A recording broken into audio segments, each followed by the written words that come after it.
Umanis Galungan. Sebelumnya, perkenalkan nama saya Linda Pramesti. Jadi dalam video ini akan dibahas tentang sejarah Pura Goa Lawah dan juga kegiatan persembahyangan saya sekeluarga ketika Hari Raya Umanis Galungan. Pertama, saya dan keluarga saya melakukan persembahyangan di Pura Goa Lawah. Pura Goa Lawah ini terletak di Kabupaten Klungkung, Provinsi Bali. Nah, di sini saya akan menjelaskan sejarah Pura Goa Lawah. Sekarang saya akan menjelaskan sejarah dari Pura Goa Lawah. Pura Goa Lawah terdiri dari dua kata, yaitu goa dan juga lawah. Goa berarti gua dan lawah dalam bahasa Bali artinya kelelawar. Nah, jadi Pura Goa Lawah berarti pura yang goanya dipenuhi oleh ribuan kelelawar. Menurut beberapa catatan sejarah, antara lain Lontar Usana Bali dan Lontar Babad Pasak, Pura Goa Lawah didirikan sekitar abad 11 Masehi. Pura ini didirikan pada tahun 929 Saka atau 1007 Masehi atas prakarsa Empu Kuturan. Fakta ini dibuktikan dengan disebutnya Pura Goa Lawah pada lontar yang dimiliki oleh Empu Kuturan. Empu Kuturan datang ke Bali pada abad 10. Ketika tiba, Empu Kuturan menemui banyak sekte yang ada di Bali. Melihat kenyataan itu, Empu Kuturan kemudian mengembangkan konsep Trimurti dengan tujuan mempersatukan sekte tersebut. Kedatangan Empu Kuturan membawa perubahan yang sangat besar di wilayah Bali ini, terutama mengajarkan masyarakat Bali tentang cara membuat pemujaan terhadap Sang Hyang Widi, yang dikenal dengan sebutan Kahyangan atau Parahyangan. Pura Goa Lawah merupakan salah satu pura yang memiliki status Pura Kahyangan Jagat. Pura ini berdiri di wilayah pertemuan antara pantai dan perbukitan dengan sebuah gua yang dihuni beribu-ribu kelelawar.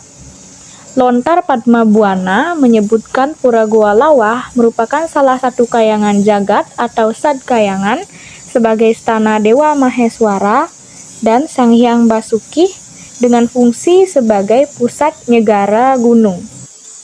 Di samping nama Empu Kuturan, patut juga dicatat perjalanan Dang Hyang Dwijendra atau Dang Hyang Nirarta, yang dikenal juga dengan gelar Pedanda Sakti Wau Rawuh. Mahapandita ini berada di Bali saat Bali dipimpin Raja Dalem Waturenggong pada tahun 1460 sampai 1550 Masehi. Seorang raja yang sangat jaya pada masanya dan membawa kejayaan Nusa Bali. Dang Hyang Nirarta merupakan seorang pendeta yang melakukan tirta yatra ke seluruh pelosok Bali, termasuk juga ke Pulau Lombok dan Sumbawa. Kaitannya dengan Pura Goa Lawah dikarenakan pada lontar Dwijendra Tatwa menyebutkan perjalanan Dang Hyang Nirarta diawali dari Gel-Gel menuju Kusambe. Tetapi di Kusambe, Dang Hyang Nirarta tidak berhenti. Perjalanannya berlanjut hingga ke Goa Lawah. Saat itulah Dang Hyang Nirarta bisa melihat gunung yang sangat indah. Perjalanan pun dihentikan. Sang pendeta masuk ke tengah goa, melihat goa yang memiliki ribuan kelelawar. Di puncak gunung goa itu bunga-bunga bersinar, jatuh berserakan tertiup angin semilir, bagaikan ikut menambah keindahan perasaan sang pendeta yang baru tiba. Dari sana beliau memandang Pulau Nusa yang terlihat indah, lalu membangun Padmasana yang notabene tempat berstana para dewa. Pura Goa Lawah awalnya dipelihara dan dijaga Gusti Batan Waringin atas petunjuk Ida Penataran yang notabenenya putra dari Ida Tulus Dewa yang menjadi pemangku di Pura Besakih. Penunjukan itu mengingat Goa Lawah memiliki hubungan benang merah dengan Pura Besakih. Pura Goa Lawah merupakan jalan keluar Ida Betara Hyang Basuki dari Gunung Agung, tepatnya di Goa Raja, terutama ketika berkehendak mesucian di pantai. Dalam babad Siddhimantra Tattwa disebutkan ada kisah pertemuan antara Sang Hyang Basuki di kawasan Besakeh dengan Dang Hyang Siddhimantra, salah seorang keturunan Empu Baradah. Sang Hyang Basuki yang merupakan naga raja memiliki peraduan di sebuah goa yang berada di bawah pura Goa Raja Besakeh yang konon tembus ke Goa Lawah.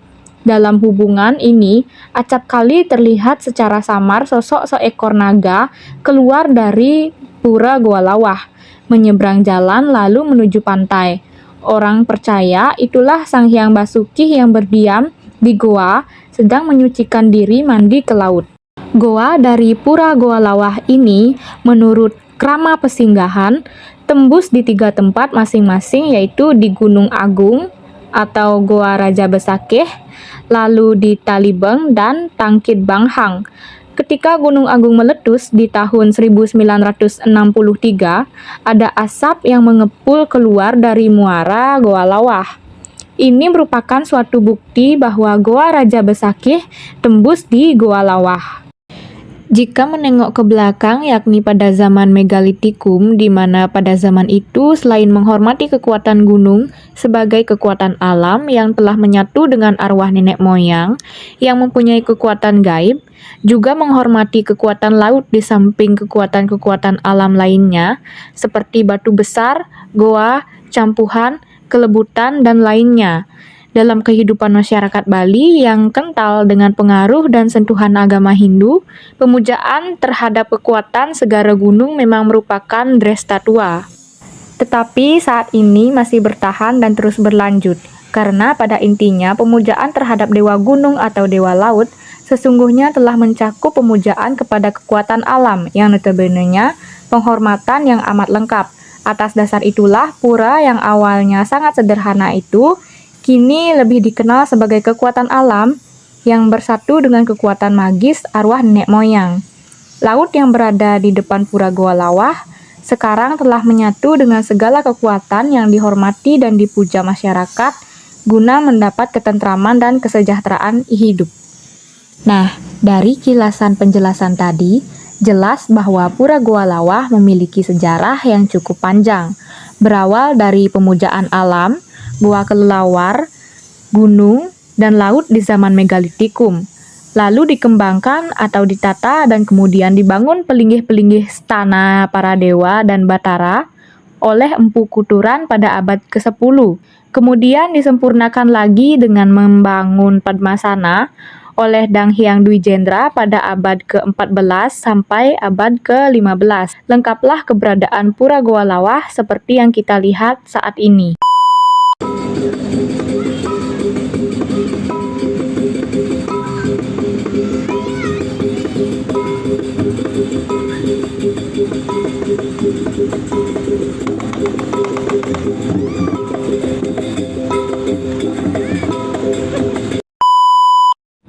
Nah, setelah selesai dari pura Goa Lawah, saya dan keluarga saya menuju ke Pura Puseh dan Desa di desa kami. Saat itu di Pura Desa dan Puseh sedang ada kegiatan mekarya, dan persembahyangan terakhir saya dan keluarga saya pada Umanis Galungan yaitu dilakukan di Pura Desa dan Puseh.